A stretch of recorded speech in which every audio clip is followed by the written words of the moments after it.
Halo anak-anak, semangat pagi. Bagaimana kabar kalian hari ini? Semoga kalian tetap sehat dan semangat mengikuti kegiatan pembelajaran hari ini. Nah anak-anak, untuk materi kali ini Ibu akan membahas mengenai bank-bank yang ada di lingkungan kalian.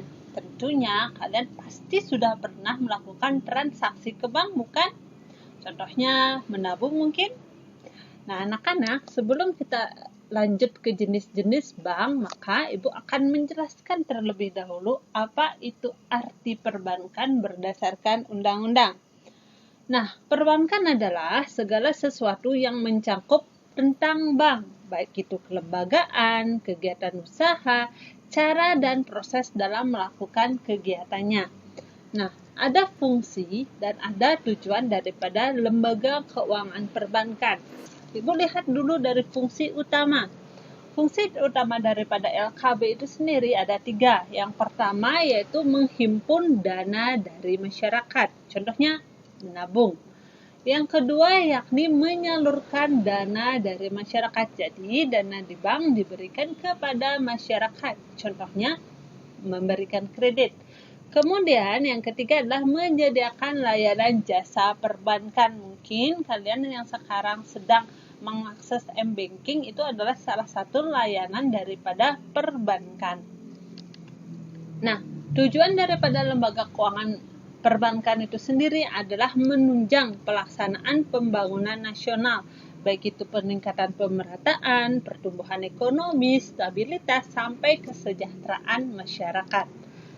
Nah, anak-anak, Ibu akan lanjutkan ke prinsip-prinsip perbankan. Jadi, dalam menjalankan setiap usahanya, perbankan ini harus dinaungi oleh 4 prinsip perbankan. Yang pertama, yakni prinsip kehati-hatian. Kehati-hatian yang dimaksud di sini bahwa setiap kegiatan yang dilakukan oleh perbankan harus hati-hati dalam mengelola dana yang diberikan dari masyarakat. Jangan sampai ada kesalahan. Karena salah endol satu pun itu akan sangat berpengaruh signifikan sekali anak-anak. Kemudian yang kedua yakni kepercayaan. Nah, kepercayaan ini dimaksud adalah usaha bank dilandasi oleh hubungan kepercayaan antara pihak bank dan nasabah. Baik itu menyimpan dana maupun menyalurkan dana. Jadi harus saling percaya antara dua sisi anak-anak. Jangan sampai satu sisi saja ya, harus dua arah.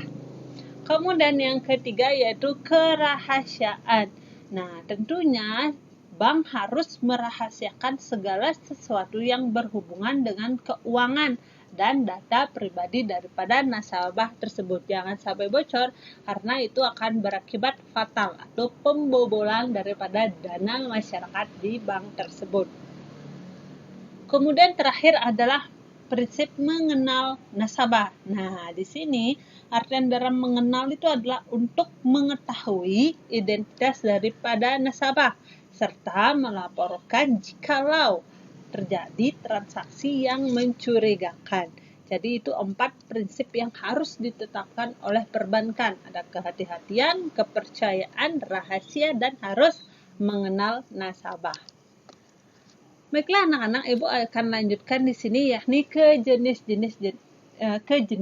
bank. Nah, tentunya di lingkungan kalian, di tempat tinggal kalian terdapat salah satu jenis bank berikut.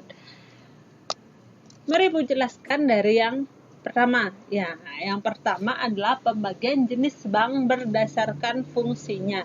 Dapat dibagi menjadi 3. Yang pertama yaitu bank sentral. Bank sentral di Indonesia adalah Bank Indonesia. Nah, ini dekat anak-anak. Ada di Denpasar, jadi satu provinsi umumnya ada satu perwakilan daripada Bank Sentral atau Bank Indonesia. Kemudian yang kedua yakni ada bank umum. Ibu contohkan di sini BRI. Contoh lainnya misalnya ada Mandiri, ada BTN, kemudian ada Maybank, ada BCA. Kemudian berdasarkan fungsinya ketiga yakni ada BPR, yakni Bank Perkreditan Rakyat. Nah, ini contohnya Ibu ambil adalah BPR Lestari.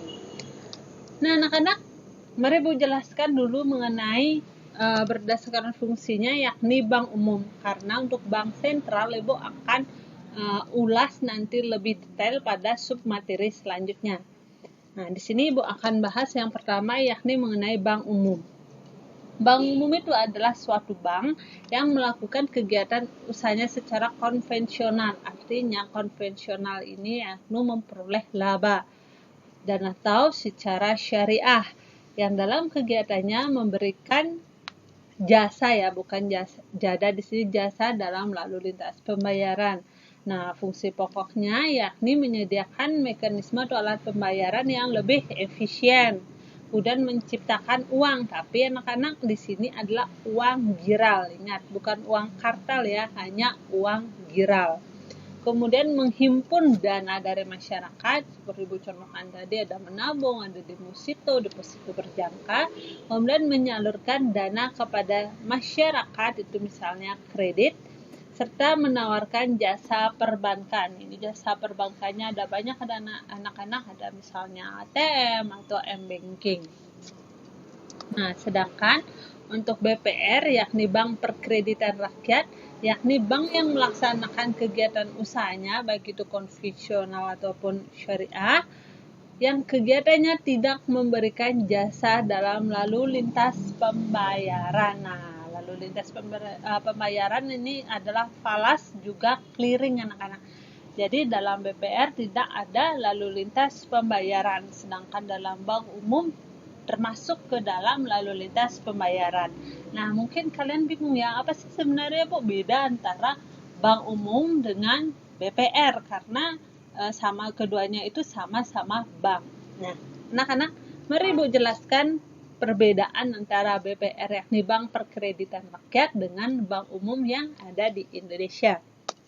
Nah, perbedaannya anak-anak dapat Ibu jelaskan pada tabel berikut. Nah, dari sisi kredit, kalau bank umum itu memiliki layanan kartu kredit. Nah, misalnya kartu kredit BCA, kartu kredit BNI. Biasanya kan kalian ke restoran tuh mau bayar pakai debit atau kredit.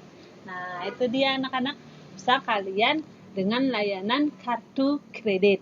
Kemudian kalau BPR tidak ada layanan kartu kredit. Kalau debit mungkin ada yakni berupa ATM itu, tapi kalau untuk kartu kredit, platform kreditnya yaitu terbatas hingga miliaran rupiah saja. Sedangkan kalau bank umum itu hanya triliunan. BPR plafon kartu kreditnya miliaran, kalau bank umum platform kartu kreditnya yakni sampai triliunan. Jadi itu bedanya berdasarkan kredit ya anak-anak. Nah, yang kedua berupa tabungan. Dua-duanya memiliki produk tabungan, tetapi untuk bank umum memiliki layanan transaksional yang lebih lengkap, misalnya ATM yang ada di mana-mana, kemudian internet banking. Nah, kalau BPR ini tidak sekompleks atau sebanyak yang ada di bank umum, pasti dia lebih sedikit. Misalnya kita lihat saja ATM misalnya BPRA itu hanya ada di suatu wilayah, tidak banyak di berbagai wilayah ataukah tidak sampai ke desa-desa. Kemudian yang kedua, deposito berjangka. Nah, ini anak-anak deposito berjangka itu tabungan sampai berapa tahun ke depan. Nah, kalau bank umum penjamin LPS itu adalah lembaga penjamin simpanan lebih rendah sampai 6%. Nah, kalau BPR dia umumnya lebih tinggi sampai 8,5%. Nah, ini anak-anak kegiatan valuta asing. Kegiatan valuta asing itu kurs. Ada kurs jual ataupun kurs beli, yaitu menukarkan mata uang Indonesia ke mata uang asing. Nah, kalau di bank umum, kegiatan falas ini atau valuta asing ini ada. Sedangkan kalau BPR itu tidak ada anak-anak. Dilarang melakukan kegiatan dalam transaksi valuta asing. Jadi ini bedanya, kalau kegiatan lalu lintas pembayaran berupa valuta asing di bank umum ada, sedangkan di BPR tidak ada sesuai dengan peraturan perundang-undangan. Kemudian dalam simpanan berbentuk giro. Nah, biasanya kan cek, saya bayar pakai cek ya Pak. Nah, cek ini termasuk ke dalam simpanan giro.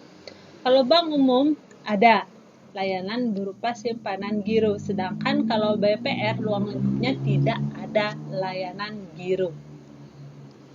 Kemudian melakukan usaha peransuransian di bank umum biasanya ada. biasanya kan ditelepon oleh call center menawarkan, misalnya BCA saya menawarkan asuransi, biasanya seperti itu anak-anak kalau bank umum. Sedangkan kalau BPR untuk asuransi tidak boleh atau tidak ada.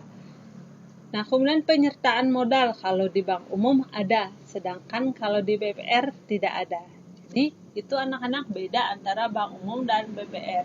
Bank umum ruang lingkupnya lebih banyak, sedangkan BPR ada bagian tertentu yang tidak diperbolehkan atau tidak ada kegiatannya dalam kegiatan transaksional di bank perkreditan rakyat. Nah, yang kedua anak-anak, jenis-jenis bank berdasarkan kepemilikannya juga dibagi menjadi 3, yakni bank milik pemerintah. Nah, di sini bank milik pemerintah anak-anak ada BNI dan ada Mandiri, contoh lainnya juga BRI. Kemudian yang kedua di sini ada bank milik swasta nasional. Nah, contohnya BCA di sini anak-anak. Sedangkan yang ketiga yakni bank swasta milik asing. Ibu contohkan di sini ada OCBC, HSBC atau yang lainnya yang modalnya itu berasal dari luar negeri, tapi dia menanamkan modal berupa bank yakni di Indonesia. Kemudian yang ketiga maksud di book yaitu berdasarkan kegiatan operasionalnya, yaitu ada 2, ada konvensional dan ada bank syariah. Ingat, di bank konvensional Ibu contohkan di sini yaitu BTN. Kemudian ada yang kegiatannya syariah, yaitu misalnya di sini Mandiri Syariah, BNI Syariah, BRI Syariah. Anak-anak jelaskan sedikit di sini tentang bank syariah karena berdasarkan kegiatan operasionalnya ada 2, ada bank konvensional, ada bank syariah. Lalu bank syariah itu sendiri berdasarkan kegiatan usahanya berdasarkan prinsip syariah. Nah, prinsip syariah ini dapat dibagi menjadi 5, yakni mudarabah, musyarakah, murabahah, ijarah, dan ijarah wa iktina. Jadi ada bagi hasil, penyertaan modal, prinsip keuntungan, kemudian sewa murni tanpa pilihan, sampai ke pemindahan pemilik atas barang yang disewa dari bank oleh pihak lainnya. Jadi kalau bank syariah berdasarkan prinsip 5 ini anak-anak. Nah, produk-produk bank Ibu lanjutkan. Jadi kalau jenis-jenis bank hanya ada 3, yakni jenis bank berdasarkan fungsi, kepemilikan, dan kegiatan operasional. Nah, produk bank ini ada 2 anak-anak, ada kredit aktif dan ada yang disebut dengan kredit pasif. Ini sama-sama kredit ya anak-anak, kredit aktif dan kredit pasif. Nah, kalau kredit aktif ini adalah dana yang digunakan masyarakat untuk berbagai tujuan. Nah, dalam artian di sini adalah bank menyalurkan dana kepada masyarakat.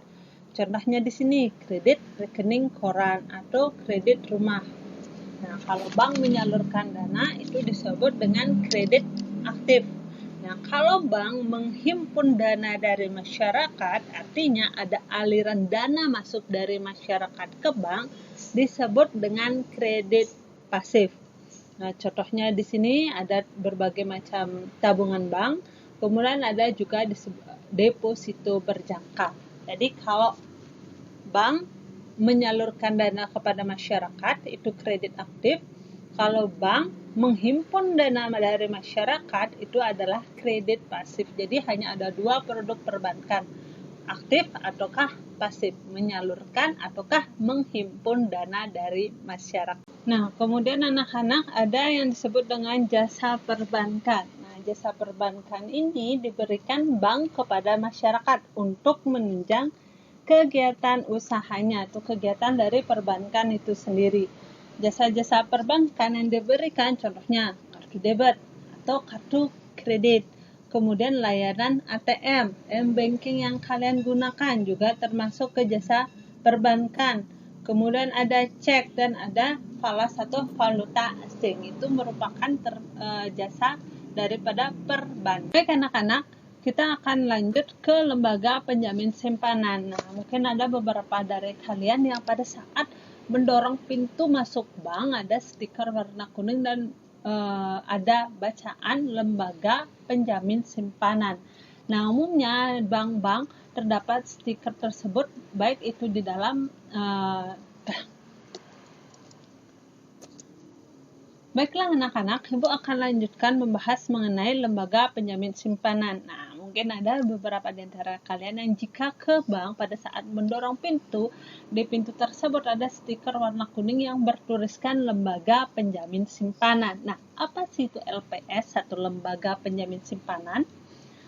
Nah, anak-anak, LPS itu sendiri adalah suatu lembaga independen yang menjamin simpanan kalian yang ada di bank-bank tersebut.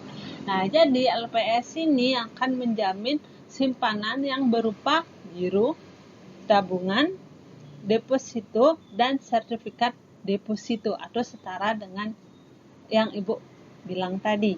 Nah, LPS ini adapun fungsinya yaitu menjamin daripada simpanan nasabah. Jadi setiap simpanan yang ada pada bank akan dijamin jikalau suatu saat nanti terjadi suatu masalah. Kemudian yang kedua adalah fungsinya turut aktif dalam pemeliharaan stabilitas perekonomian khususnya pada sistem perbankan. Nah, tugas daripada lembaga penjamin simpanan ini adalah merumuskan dan menetapkan kebijakan pelaksanaan penjaminan simpanan, kemudian melaksanakan penjaminan simpanan kepada nasabah daripada suatu bank. Kemudian merumuskan menetapkan kebijakan sampai dengan penanganan baik itu yang sistematik maupun merumuskan penetapan kebijakan stabilitas untuk sistem perbankan. Jadi di sini tugasnya anak-anak lumayan banyak, ada 5 poin tugas daripada LPS itu sendiri. Nah, kemudian wewenang apa sih wewenang daripada LPS atau lembaga penjamin simpanan? Yang pertama yaitu menetapkan dan memungut premi penjaminan. Jadi LPS ini memungut premi dari bank di mana kalian menabung. Kemudian yang kedua, memungut kontribusi saat bank pertama kali bergabung menjadi peserta daripada LPS. Kemudian melakukan pengelolaan kekayaan dan kewajiban dari badan LPS itu sendiri dan mendapatkan data simpanan nasabah, laporan keuangan bank, dan laporan hasil pemeriksaan bank. Nanti ini terjadi pada saat terjadi suatu masalah. Ini adalah beberapa wewenang daripada LPS, satu lembaga penjamin simpanan. Baiklah anak-anak, demikian materi Ibu mengenai lembaga keuangan perbankan. Jadi lembaga keuangan perbankan ini yakni berkaitan dengan fungsi serta kegiatan daripada bank yang ada di lingkungan kalian. Jadi ini merupakan salah satu jawaban dari pertanyaan Melin tentang lembaga keuangan perbankan. Untuk selanjutnya atau minggu depan kita akan membahas dengan lembaga keuangan non-bank serta bank sentral atau Bank Indonesia. Baik anak-anak, demikian penjelasan dari Ibu. Jika ada pertanyaan silahkan WhatsApp Ibu atau komentar di GC